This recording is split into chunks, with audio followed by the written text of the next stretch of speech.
한 달 만에 이 창세기 강해를 재개를 하는 것 같습니다.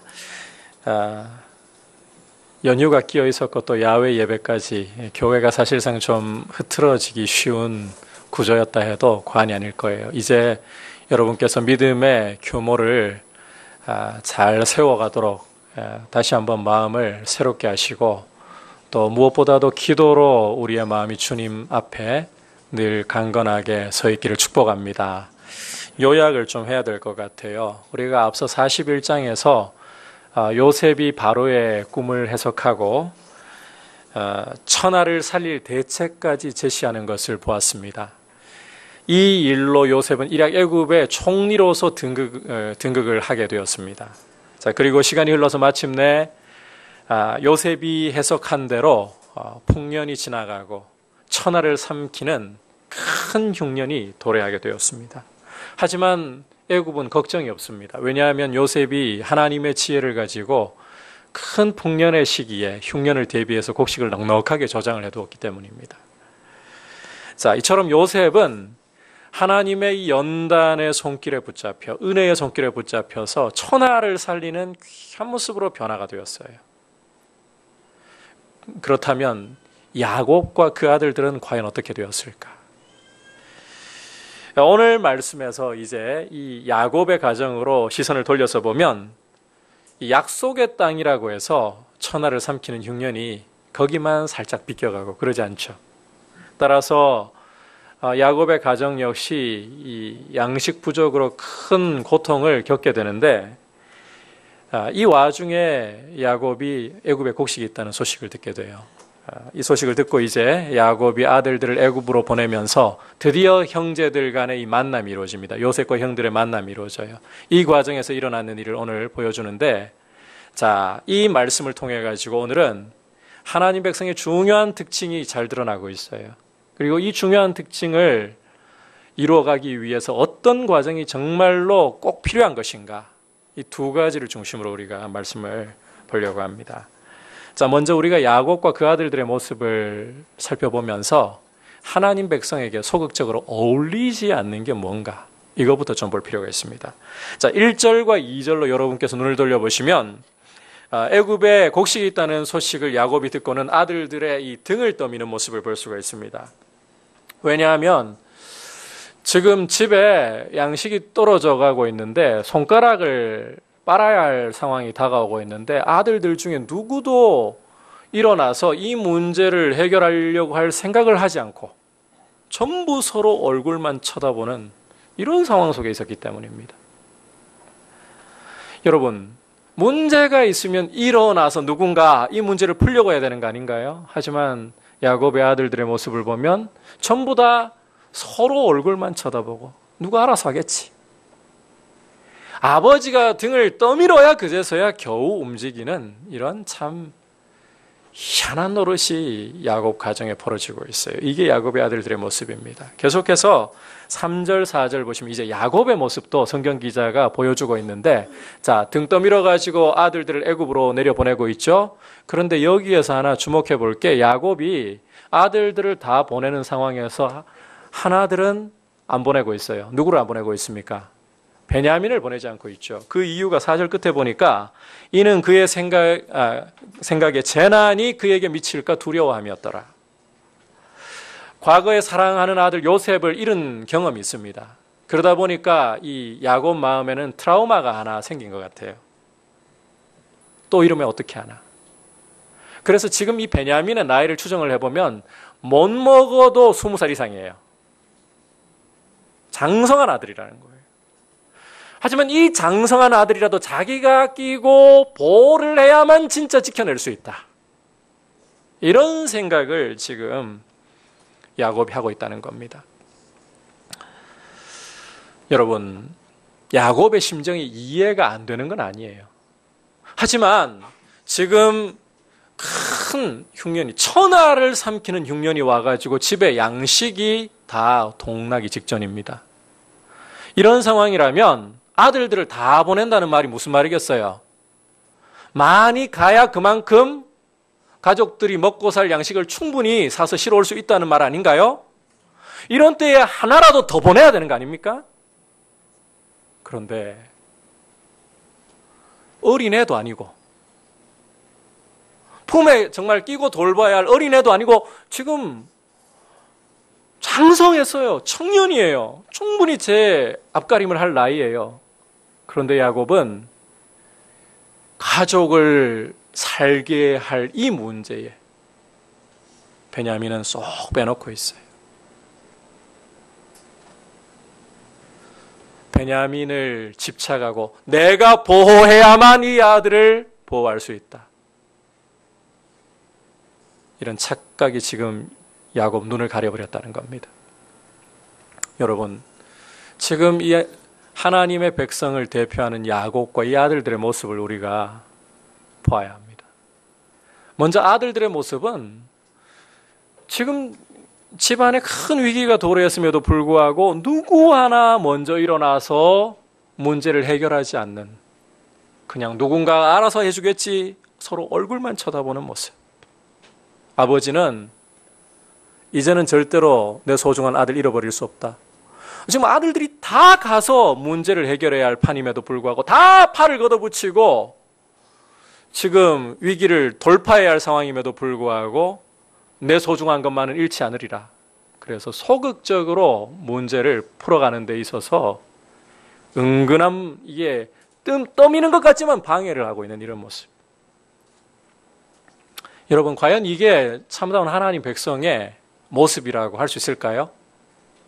솔직히 믿음의 눈으로 안 봐도 이것은 안 되는 집안의 전형적인 특징이에요.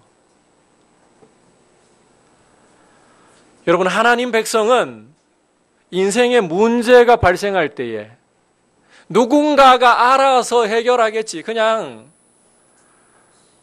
팔짱 낀 채 서로 얼굴만 쳐다보고 있어서는 안 돼요. 또 모두가 문제를 해결하고자 일어나서 움직일 때에 이런 소중한 것들, 내가 잡고 있어야 할 것들 놓았다가는 잃어버릴까 봐, 야곱처럼 베냐민 잃어버릴까 봐 걱정하는 것처럼 내가 이런 일에 뛰어들고 하다가는 내가 잡고 있는 것마저 다 놓아버리고 잃어버릴까 봐 걱정하면서 소극적으로 행동하는 이런 모습이어서는 안 된다는 거예요. 이게 하나님 백성의 아름다운 모습이 아니에요. 이것은 오히려 연단을 통해서 갈리고 닦여져 나가야 할 모습이지 결코 하나님 백성의 아름다운 모습이 아닙니다.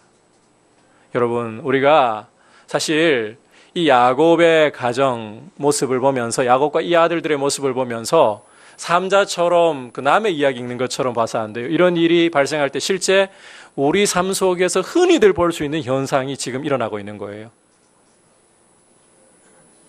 우리가 창세기 뒷부분으로 갈수록 지금 이 문제가 상당히 중요하게 다뤄지는 것을 앞으로 보게 될 텐데요.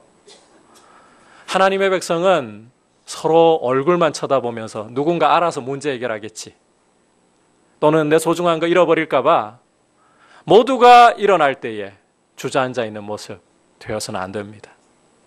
여러분, 하나님 앞에서 우리의 모습에 어울리지 않는 것이 무엇인가를 오늘 말씀을 통해서 제대로 살펴보고 우리 삶에서 이런 잘못된 모습들을 주님의 손에 연단받으면서 깎아나갈 수 있기를 축복합니다. 자, 그렇다면 이제 적극적으로 과연 하나님 백성에게 어울릴 중요한 모습은 무엇인가? 중요한 특징은 무엇인가? 한번 따라합시다. 하나님 백성에게 어울리는 모습은 진실함입니다.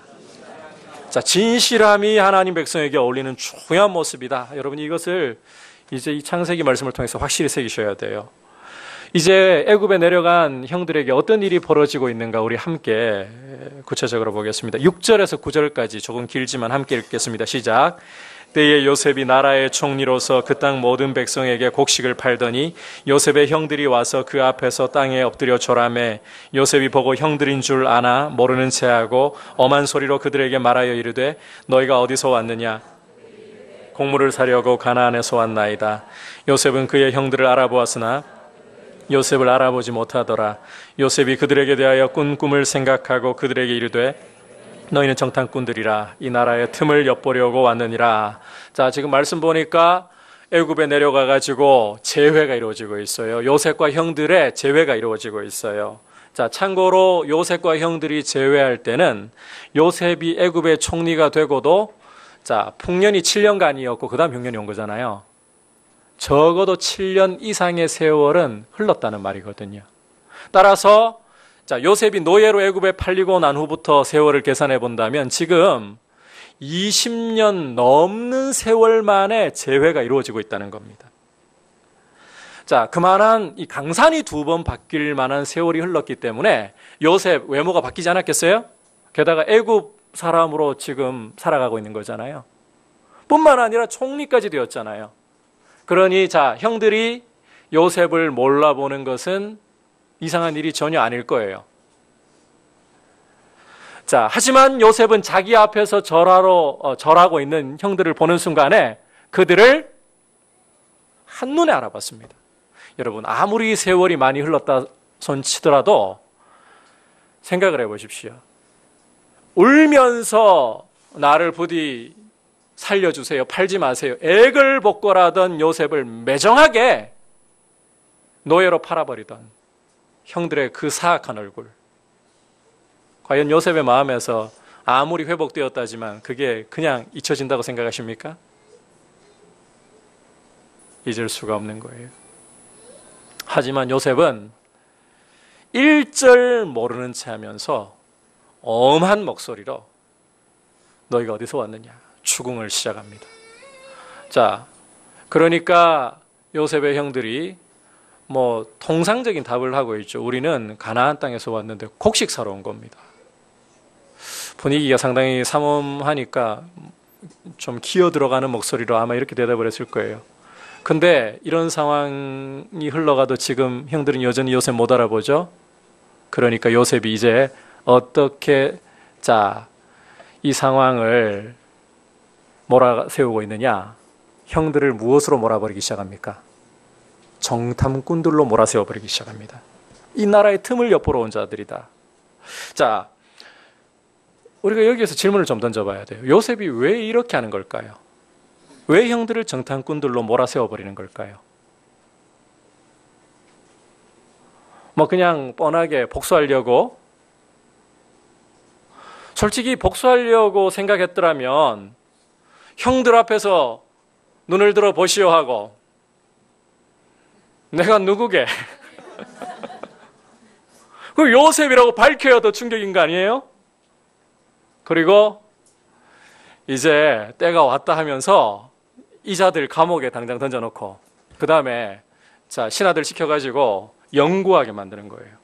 어떻게 하면 노예살이를 가장 혹독하게 해가지고 정말 요셉 자신이 겪었던 세월 갑절의 고통을 당할 수 있도록 형들을 괴롭힐까?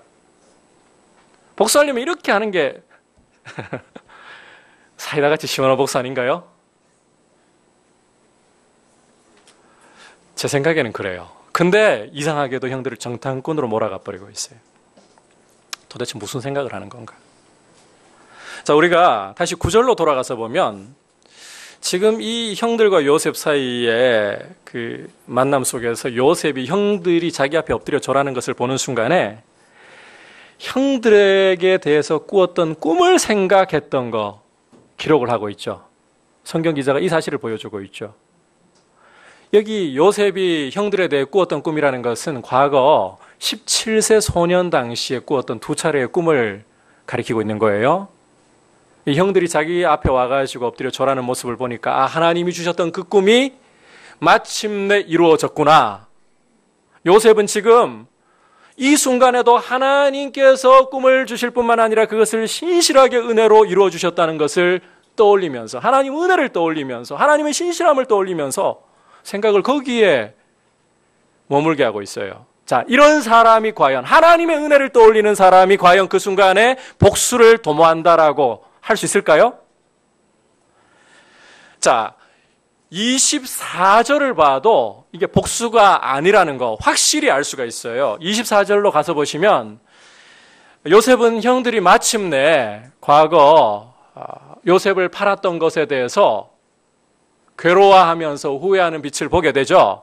그때 어떻게 행동을 하고 있습니까? 몰래 자리를 떠가지고 울고 돌아와요. 형들이 이 잘못을 뉘우치려는 이 빛을 보이는 순간에 참지 못하고 몰래 가가지고 울고 돌아와요.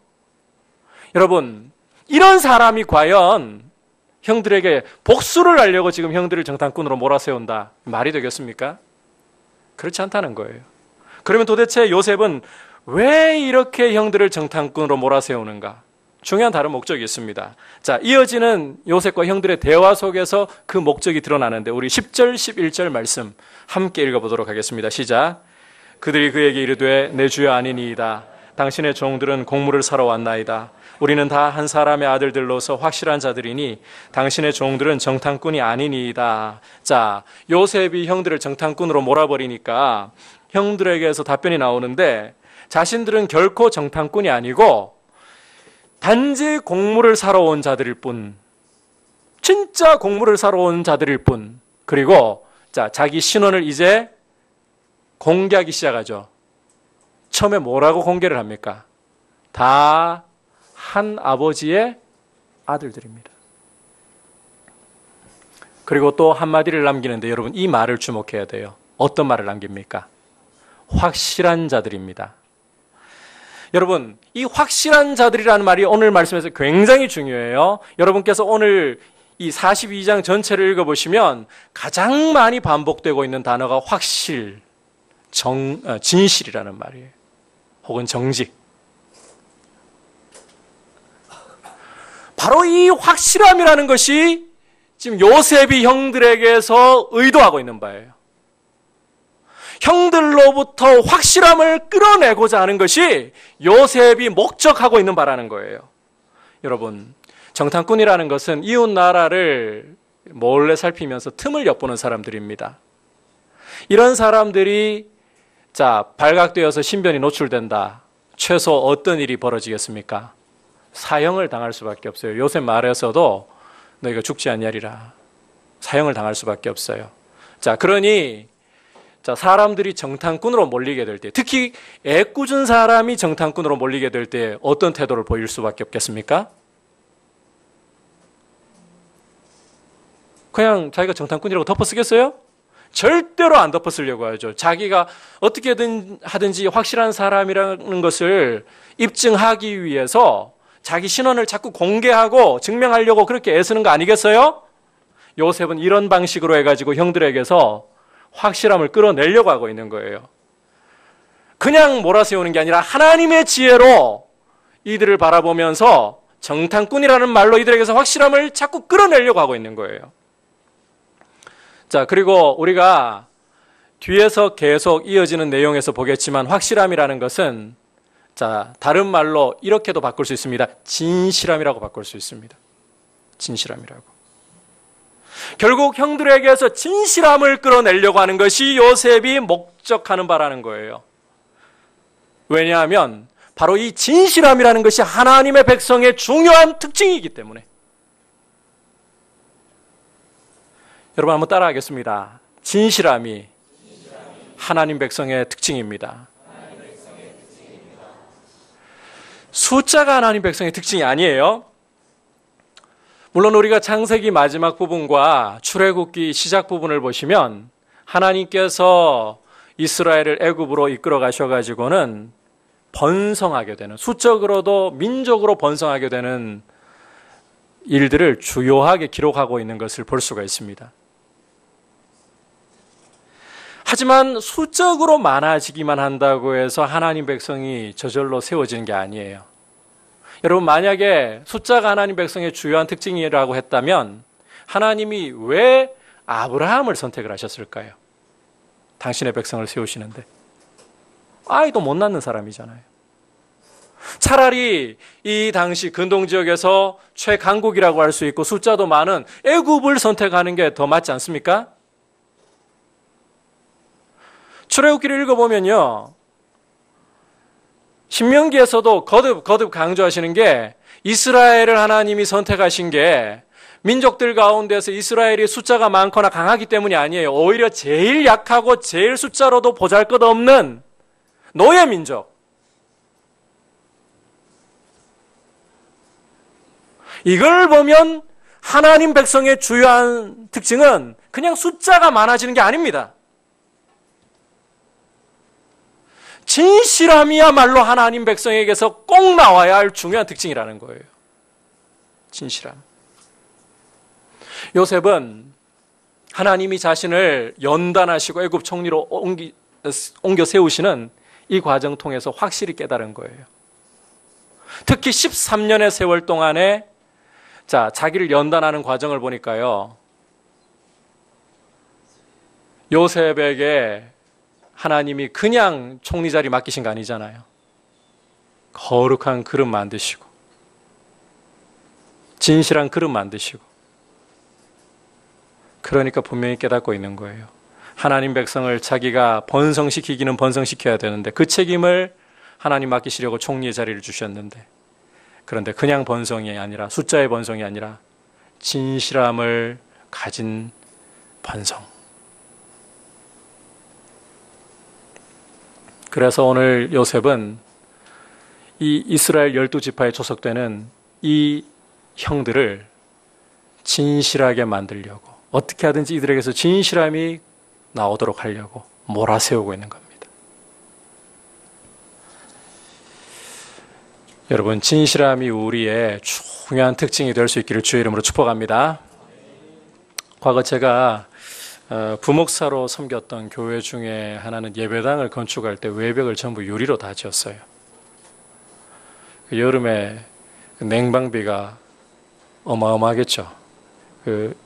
실제로 있어 보니까 여름에 에어컨을 돌려도 금방 해가 뜨면 더워져가지고 더 세게 틀어야 되고 이러더라고요. 왜 유리로 지었는가? 목적이 있대요. 설명을 들어보니까 교회는 세상에게 투명해야 된다는 거예요. 진실해야 된다는 거예요. 좋은 의도잖아요. 근데 여러분, 건물만 투명해서 안 돼요.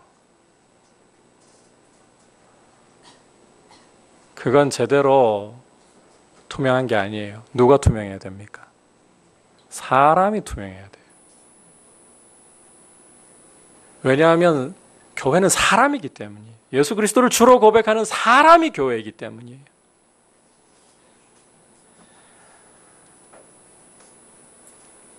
우리는 믿지 않는 세상에게도 이런 평가를 들을 수 있어야 돼요. 저 사람을 보니까 정말 예수 믿으면서 확실하고 믿을 만하더라.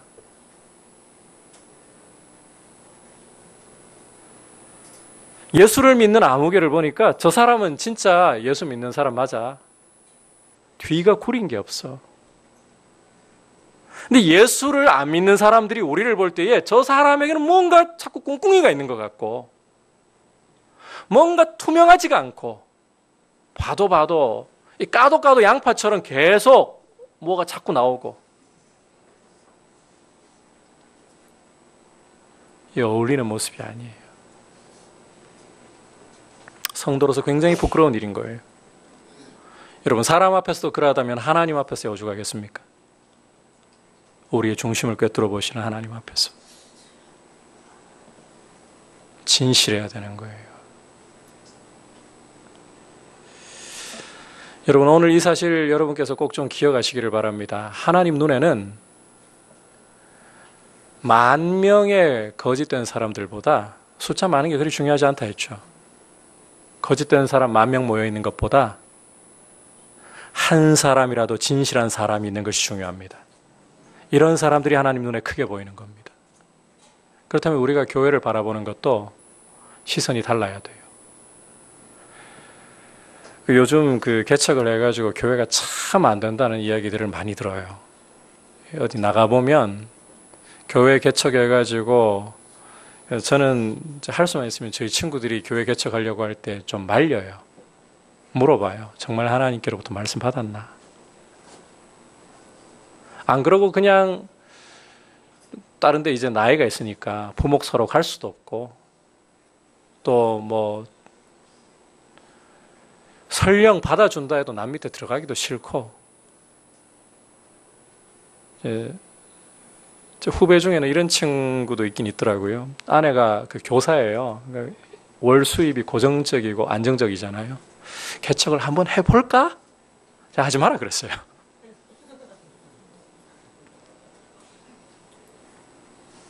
하나님 약속을 가지고 가야죠.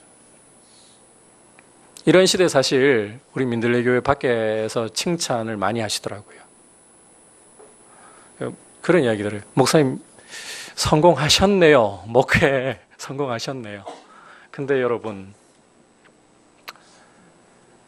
남들이 어떻게 보느냐가 중요한 게 아니라 우리가 지금 이렇게 교회가 자라오고 수적으로 이만큼 아이들까지 해서 200명이 넘는 교회가 되었다고 해서 그 숫자가 과연 우리를 하나님 앞에 보장하고 교회다운 모습으로 세워주느냐? 아니에요. 진실함이 있어야 되는 거예요. 여러분, 진정한 큰 교회는 숫자로 계산하시면 안 돼요. 우리 시선을 정말 좀 많이 바꿔야 돼요. 과거에 저도 자라난 교회가 지방에서는 대형 교회입니다. 수천 명 교회에 자라다 보니까 제 마음에도 청년 시절에는 어떤 자부심이 있었는가 하면 큰 교회에 대한 은근한 자부심. 지나가면서 저는 제가 상가교회에 목회를 하게 될 줄은 몰랐는데 상가교회를 보면 좀 우습게 여기는 그런 마음이, 그런 교만한 마음이 제 안에 있었던 것 같아요. 그런데 시간이 흘러가고 목회를 하고 하나님 말씀을 더 알아가면서 분명히 보는 건 그거예요. 여러분, 우리가 이렇게 교회로 자라가면서 우리 안에 진실한 모습이 보이지 않는다면 우리는 숫자가 여기서 100배, 1000배가 늘어나도 하나님 과연 기뻐하시겠는가? 안 기뻐하십니다. 한 사람이라도 진실한 사람이 세워져야 되는 거예요. 여러분, 나중에 주님 앞에 설 때에 놀라운 평가를 보게 될 거예요. 언젠가 우리가 주님 앞에 서 있을 때에 과연 주님이 우리를 어떻게 평가하실까? 큰 자라고 생각했는데 주님 눈에 보이지도 않는 상황이 발생할 수 있고, 겉으로 보기에 형편없다라고 생각했는데 오히려 주님 보실 때 정말 잘했구나, 네가 큰 자다.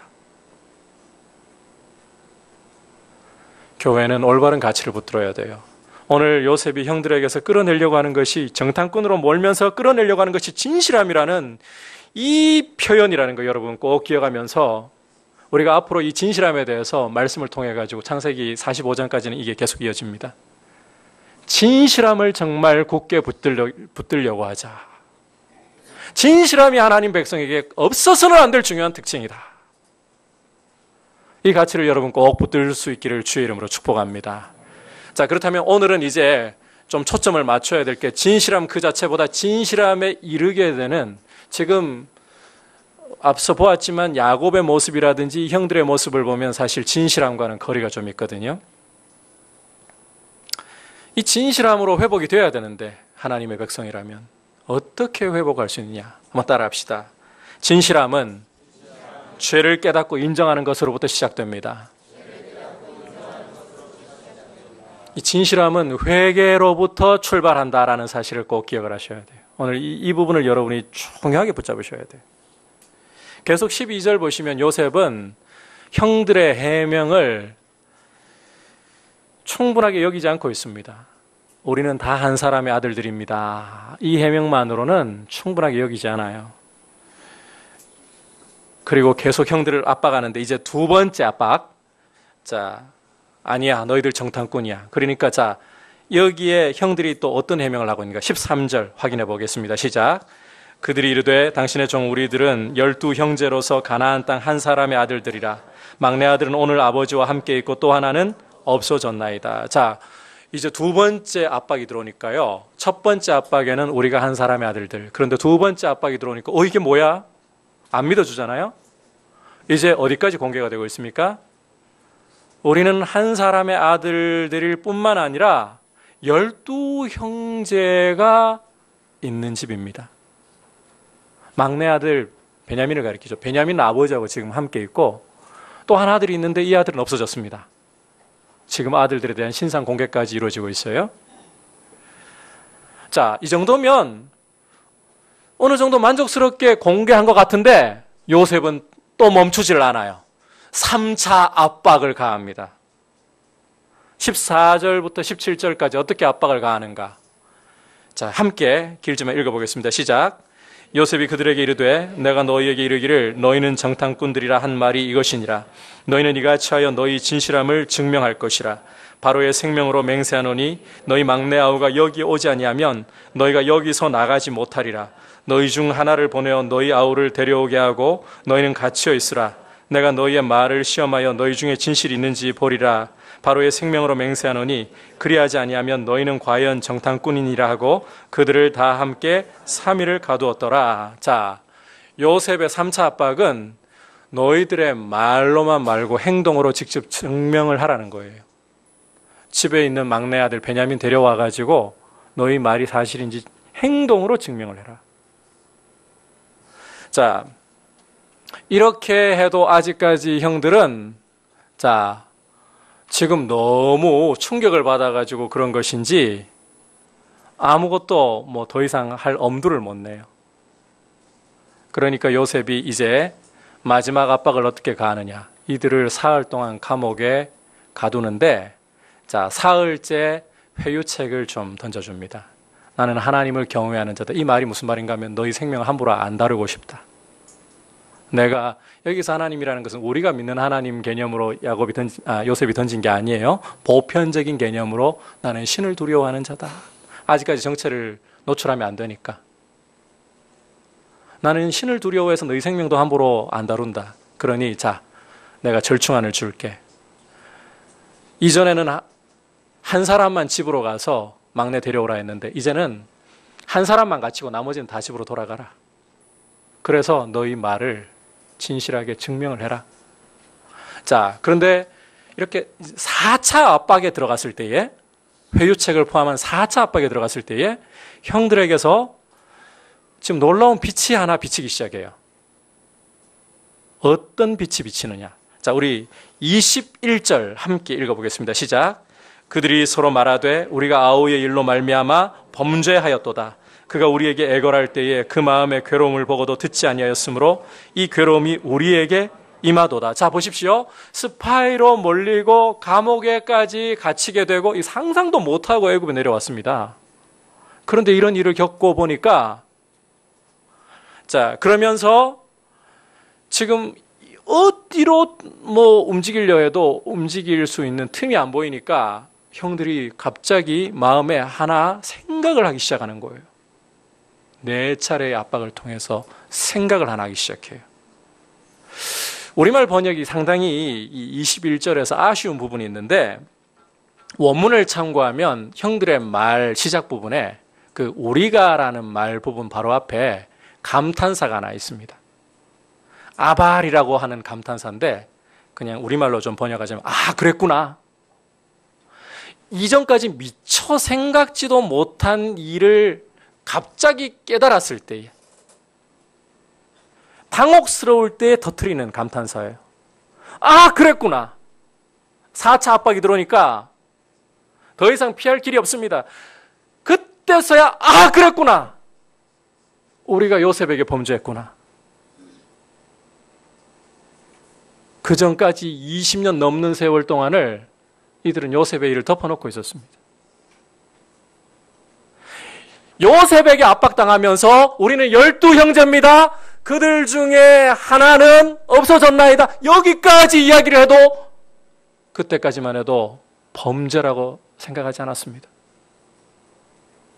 그런데 이제 더욱더 압박이 가해지면서 네 번째 압박이 가해지면서 그들의 생각이 요셉에게 이르기 시작하는 거예요. 요셉에게 한 짓이 범죄라는 것이 마음에 깨달아지기 시작하는 거예요. 아, 그랬구나. 우리가 범죄했구나. 회개의 서광이 비치기 시작했다는 거예요. 여러분, 회개라는 것은 죄를 깨닫는 걸로부터 출발을 해야 돼요. 그 일이 지금 형들에게 일어나고 있다는 거예요.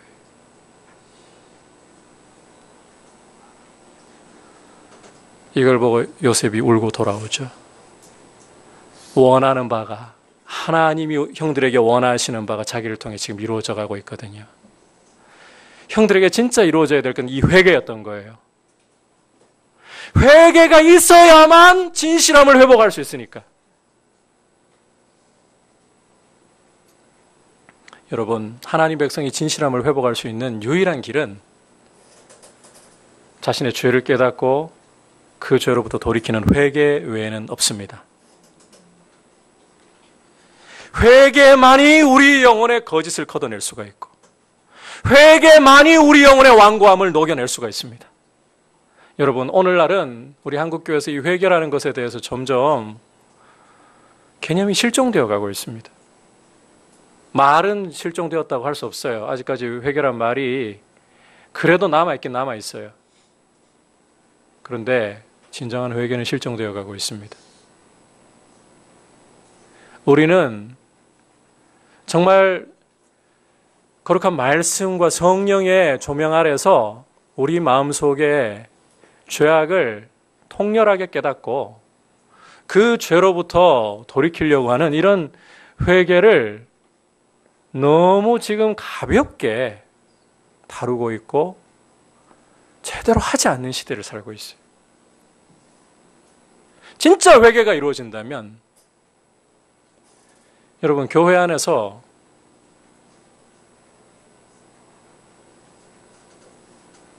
두 집 살림 차리고 앞으로는 집사라고 장로라고 멀쩡하게 행동하는 이런 모습들이 나올 수 있을까요?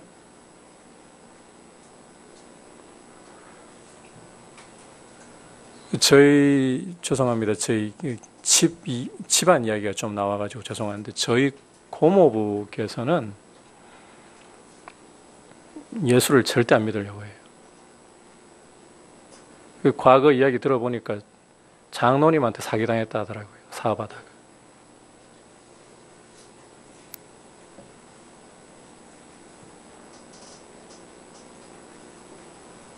우리는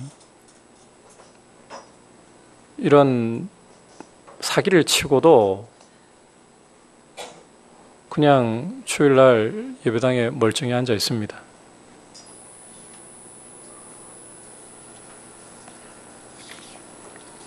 그냥 예수의 이름으로 잘못했습니다. 용서받았습니다. 이러고 있습니다. 이게 회개인가요? 혹시 제가 추천해드리고 싶은 영화가 하나 있어요. 강단에서 이런 좋은 영화들은 좀 보셨으면 좋겠어요. 밀양이라는 영화 한번 여러분이 기회 되시면 꼭 보십시오. 전도연 씨 주연의 밀양이라는 영화인데, 그 감독이 이창동 감독인데, 이분이 만약에 회개를 제대로 그리려고 묘사한 거라면 정말 잘못 그렸고, 풍자하려고 그린 거라면 정말 잘 풍자했어요. 교회의 회개의 모습을. 외아들을 가진 엄마가 밀양으로 이사를 갑니다. 거기에서 이 엄마가 자기가 혼자서 아이를 키우는 사람이라는 것을 사람들한테 업신여김 당하지 않으려고 허세를 부리기 시작해요. 굉장히 많은 땅이 있는 것처럼. 그러다가 이 아들이 유괴를 당해가지고 살해되어 버리거든요.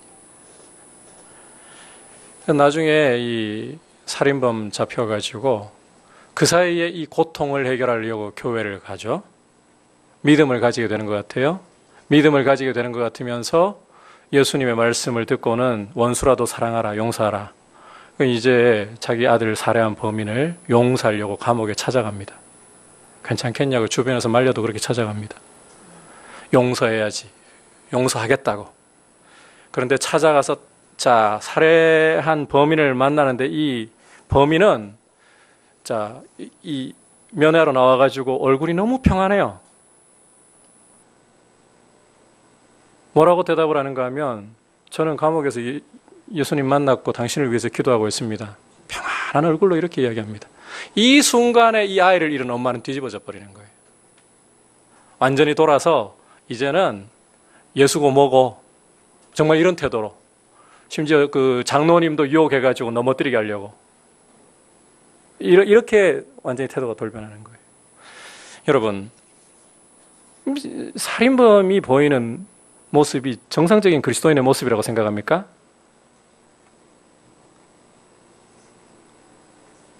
이걸 풍자하려고 그렸다면 너무 잘 그린 거예요. 여러분, 이건 회개한 게 아니에요. 변화된 게 아니에요.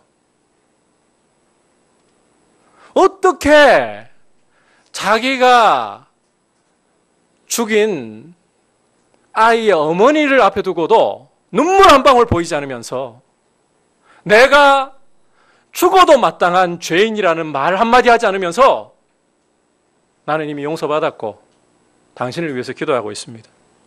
이게 무슨 회개인 거예요? 회개가 아니에요, 여러분. 진실함에 이르려고 하면요, 참된 회개가 일어나야 돼요. 참된 회개는 내가 하나님 앞에서 죄인이라는 사실과 거룩한 말씀을 통해서 내 마음속에 숨어있던 죄악을 자각하면서 이 죄 때문에 그리스도께서 십자가에 달리셨고 이 죄 때문에 나와 관계가 있던 사람들에게 어떠한 고통이 가해졌는가, 그것에 대해서 책임감을 가질 줄 알아야 되는 거예요. 책임감을. 하나님이 이 문제를 용서하지 않으시면 나는 설 곳이 없습니다. 그리고 잘못한 상대에게도요, 정말 내가 죽을 죄를 저질렀습니다.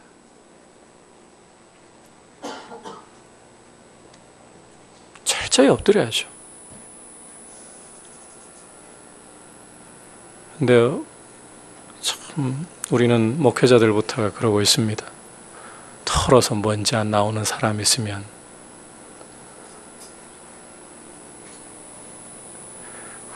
그 멀쩡한 여성도들을, 청년들을 건드려 놓고는 털어서 먼지 안 나오는 사람이 있으면 보라고 목회를 보조시합니다. 우리도 여러분 드러난 그런 죄들 보면서 손가락질하지만 우리 안에도 하나님 앞에서, 사람들 앞에서 양심이 살아야 돼요.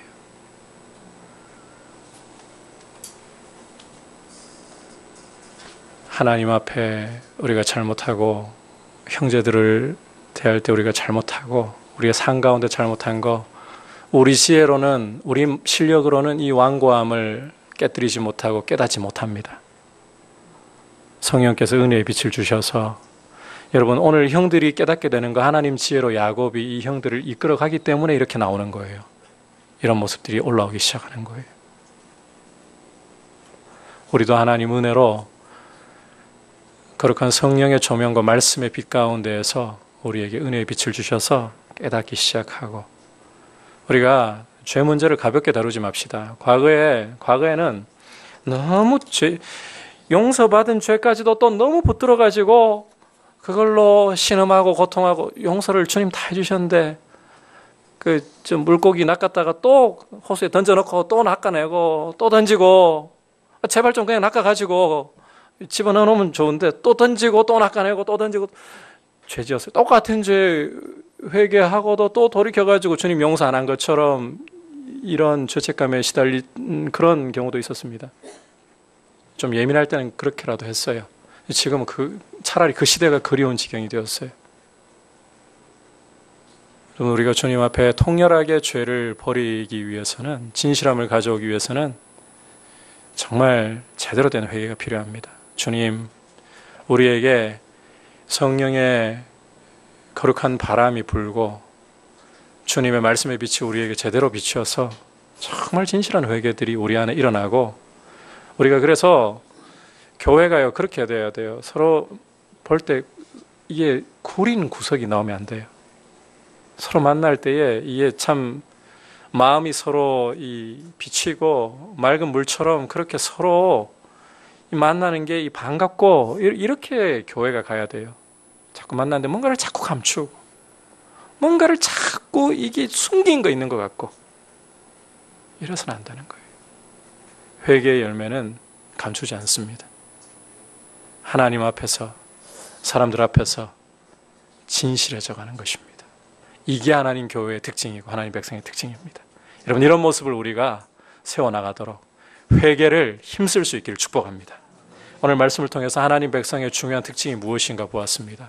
먼저 소극적으로는 야곱과 아들들의 모습을 통해서 여러분, 문제 앞에 절대로 이 팔짱 끼고 서로 얼굴만 쳐다보면서 누가 알아서 하겠지, 하나님 백성 모습 아니에요. 진실한 거 상관없는 모습이에요. 또 다 같이 문제를 풀려고 할 때에 나만 속 빠져가지고 내 거 손해볼까 봐, 하나님 백성의 모습 아니에요. 여러분, 이런 모습이 깎여져 나가도록, 그리고 하나님 백성 특징이 뭐라고 했습니까? 진실합니다. 이 진실함을 이루려면 어떻게 해야 된다고요?